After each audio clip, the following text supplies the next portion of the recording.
Assalamualaikum warahmatullahi wabarakatuh wa ala alihi wa sahbihi wa mawalah.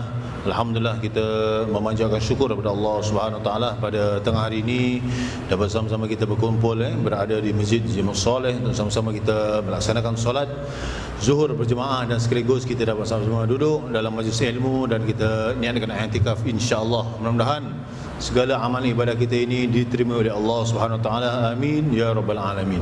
Alhamdulillah, kita bersyukur kepada Allah SWT kerana kita dipilih oleh Allah untuk melaksanakan segala amal soleh.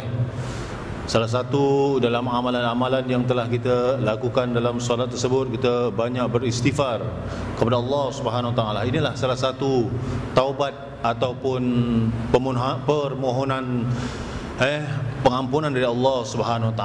Maka sebab itulah kalau kita lihat sebagai seorang Muslim yang benar-benar berpegang agamanya, mestilah setiap hari bertaubat kepada Allah Subhanahu wa taala dan kembali kepadanya. Kerana taubat itu adalah suatu hal yang mesti, yang tidak boleh tidak mesti ditinggalkan. Kerana kita sebagai seorang Muslim tentu sekali ada dosa dan juga kesilapan yang telah kita lakukan, sama ada disengajakan ataupun tidak disengajakan. Dosa itu umpamanya kotoran. Kalau tidak dibersihkan dengan taubat, maka dia akan bertambah kotor setiap hari sehingganya akhirnya sukar hendak dibersihkan. Maka sebab itulah kita selalu mengucapkan astaghfirullahalazim sebanyak mungkin yang kita boleh, kerana maksud daripada astaghfirullahalazim bermaksud aku mohon ampunan dari Allah Subhanahu wa taala. Hadis riwayat mengatakan Rasulullah sallallahu alaihi wasallam tidak kurang membaca istighfar ataupun astaghfirullahalazim sebanyak 70 kali sehari. Dan ada riwayat mengatakan sampai 100 kali. Ini menunjukkan Rasulullah sallallahu alaihi wasallam yang sudah dijamin tempatnya dari kalangan mereka yang bersih daripada dosa pun masih beristighfar.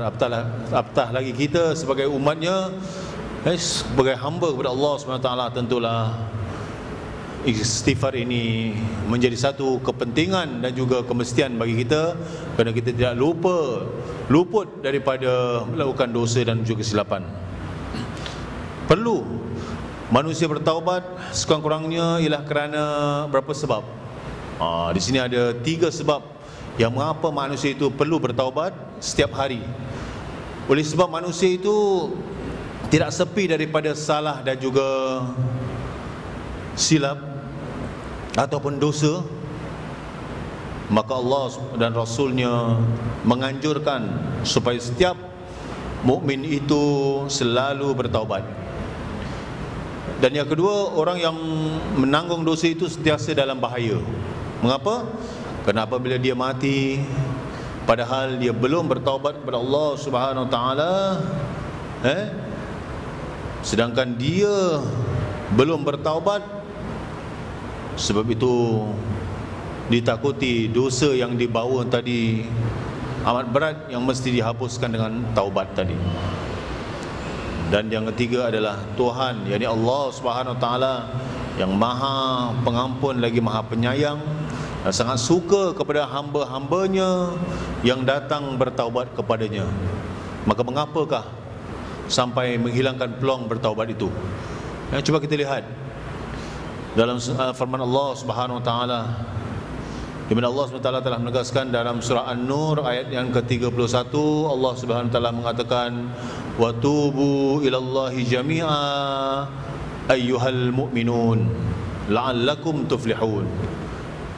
Allah Subhanahu wa taala telah merintahkan bertaubatlah kamu kepada Allah Subhanahu wa taala, wahai orang-orang yang beriman, supaya kamu beruntung. Di sinilah peringatan Allah Subhanahu wa taala. Jadi dalam firman Allah Subhanahu wa taala ni, kalau kita lihat, Allah menyebutkan bahawa orang mukmin yang bertaubat itu sebagai orang yang beruntung. Mengapa? Tidak kita bertaubat supaya kita ini turut menerima keuntungan yang disebutkan oleh Allah Subhanahu wa taala tadi. Kemudian Nabi Muhammad sallallahu alaihi wasallam pula bersabda dengan berikan tauladan bagi kita bahawa beliau sendiri selalu bertaubat, sehingga beberapa kali dalam sehari.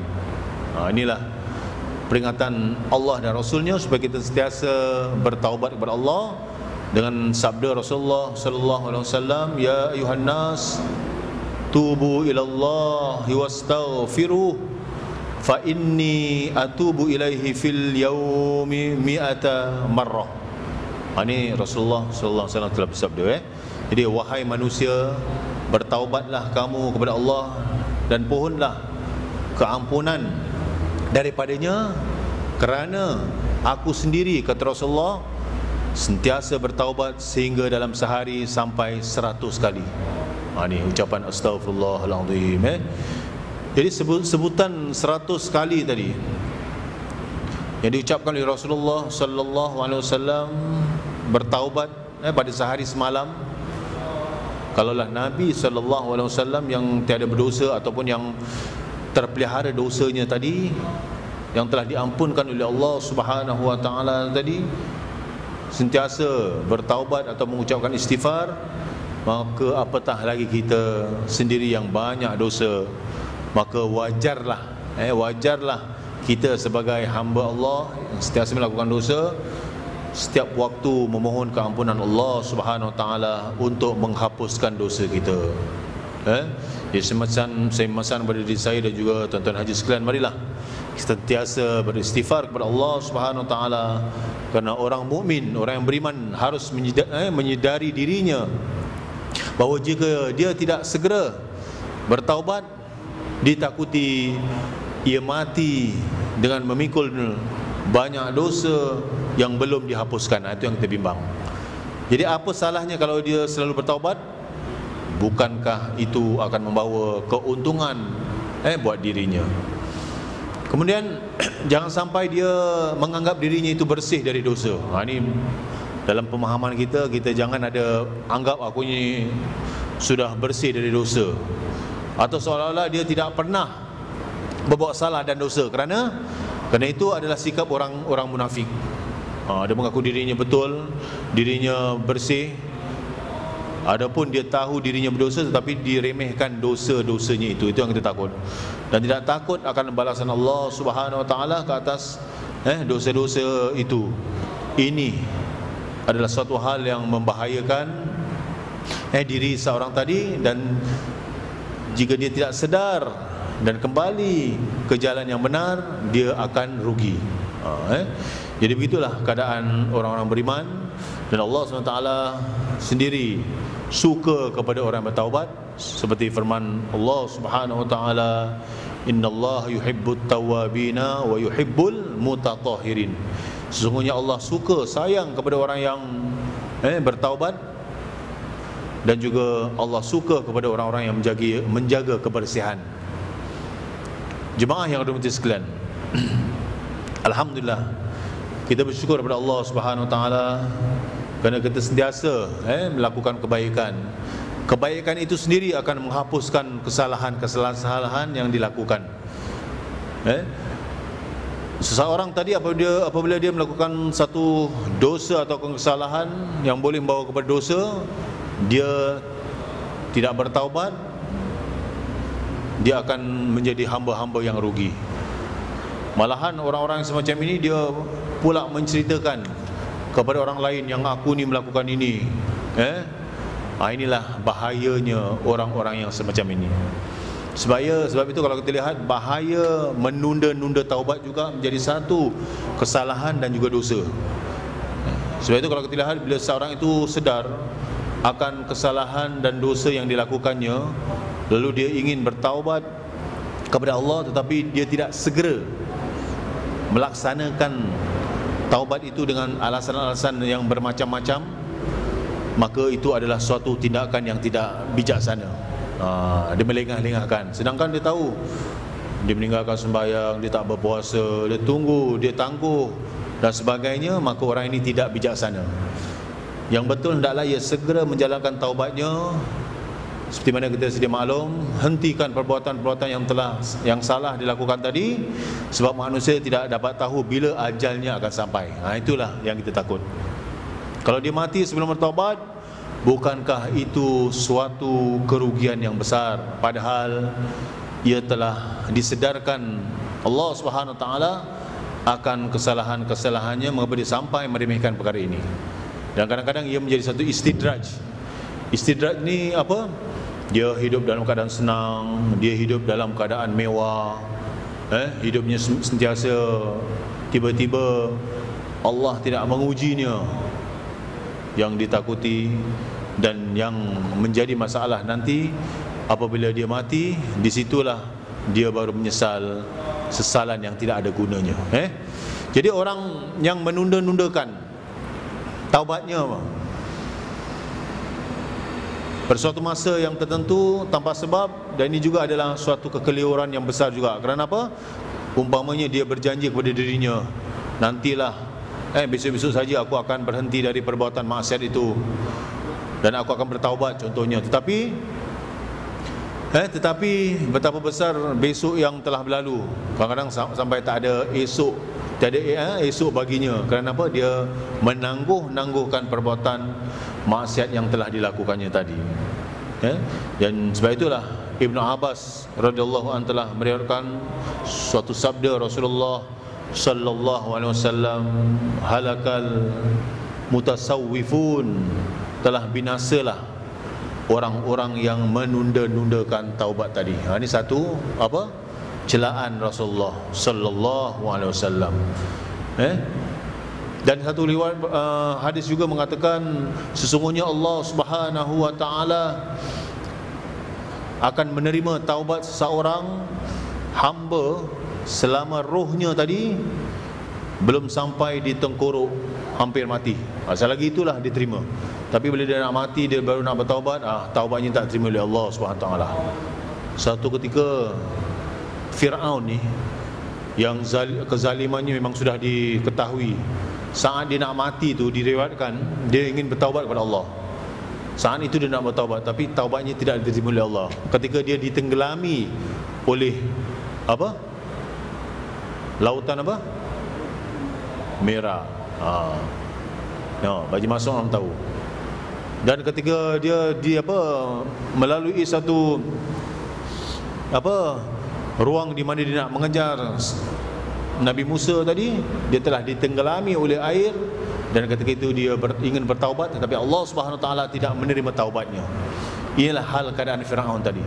Jadi begitulah Rasulullah SAW mengingatkan kepada kita supaya kita jauhi daripada menunda-nundakan taubat kita tadi. Kerana apa? Ia akan merugikan seseorang tadi. Dan maka sebab itulah marilah sama-sama kita sentiasa mengingat Allah Subhanahu wa taala di mana saja kita berada. Imam Ghazali rahimahullah berkata bahawa orang yang suka menangguh atau menunda-nundakan taubatnya akan ditimpa salah satu dua macam bahaya.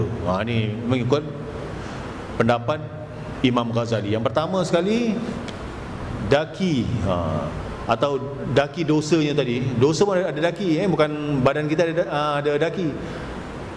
Dosa pun ada daki, akan berhimpun di dalam hati sehingga hati itu menjadi gelap gelita. Asalnya hati ini terang, ibarat lampu yang terang.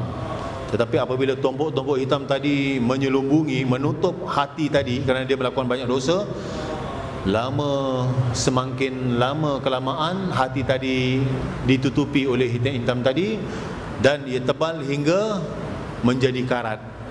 Dan akibat karatnya tadi akan meliputi muka hati tadi, sehingga muka hati itu semakin hari semakin tebal, sehingga akhirnya sukar untuk menghilangkannya, atau sudah sampai tidak dapat menghilangkannya sama sekali. Ini yang kita bahaya, yang kita bimbangkan. Kerana apa? Bila seorang tadi melakukan dosa, tumpuk hitam akan terlekat. Sampaikan bila dia taubat, hilang. Bila dia melakukan dosa lagi, hitam tadi akan menutupi hatinya tadi. Sebab itu kadang-kadang bila seseorang tadi memberi nasihat dan juga memberi panduan, dia tak dengar. Itu yang kita bimbang. Dan yang kedua, kata Imam Ghazali, barangkali pula ia akan meninggalkan dunia secara tiba-tiba. Dia meninggal dunia secara tiba-tiba sehingga tidak ada kesempatan baginya untuk bertaubat. Itu yang kita bimbang. Jika mati mendadak ini terjadi, tentulah ia akan menemui kesengsaraan. Inilah pandangan daripada Imam Ghazali tentang dua perkara tadi, supaya tidak seorang tadi menunda-nundakan ataupun melambatkan taubatnya kepada Allah Subhanahu Wa Taala. Dan Allah Subhanahu Wa Taala sendiri telah mengingatkan, wa anfiqu mimma razaqnakum min qabli ay ya'ti ahadukumul maut fayaqulu rabbi laula akhartani ila ajalin qarib fasaddaqa wa akum minas salihin. Yang mana Allah telah mengingatkan, dan belanjakanlah sebahagian dari apa yang telah kami berikan kepada kamu sebelum datang kematian kepada salah seorang di antara kamu. Di waktu itu dia akan berkata, ya Tuhanku, tolonglah engkau tangguhkan kematianku sampai waktu yang sebentar saja, supaya ada kesempatan untuk bersedekah dan menjadi aku ini menjadi tergolong daripada orang-orang yang soleh. Tapi Allah mengatakan apa? Wala yuakhirallahu nafsan idza jaa ajaluha wallahu khabirum bima ta'malun. Ini dalam surah apa? Al-Munafiqun ayat yang ke 10 hingga 11. Allah mengatakan apa? Tetapi sama sekali Allah Subhanahu Wa Taala tidak akan menangguhkan kematian seseorang tadi setelah tiba waktu kematiannya. Dan Allah Subhanahu Wa Taala Maha mengetahui ataupun Maha mengenal apa yang kamu kerjakan. Jadi mudah-mudahan dengan peringatan ini untuk diri saya dan tuan-tuan dan hadirin sekalian, semoga kita jangan tangguh-tangguhkan dalam melakukan amal ibadah ataupun dalam bertaubat kepada Allah Subhanahu Wa Taala. Semoga Allah memimpin kita ke jalan keridaan-Nya. Amin ya rabbal alamin. Bismillahirrahmanirrahim. Alhamdulillah wassalatu wassalamu ala Rasulillah wa ala alihi wa sahbihi wa mawala. Rabbana amanna bima anzalta wa tabana ar-rasul faktubna ma'asy syahidin. Rabbana atina fid dunya hasanah wa fil akhirati hasanah wa qina adzabannar. Sallallahu wasallam ala sayyidina Muhammad walhamdulillahirabbil alamin. Taqabbalallahu minna wa minkum.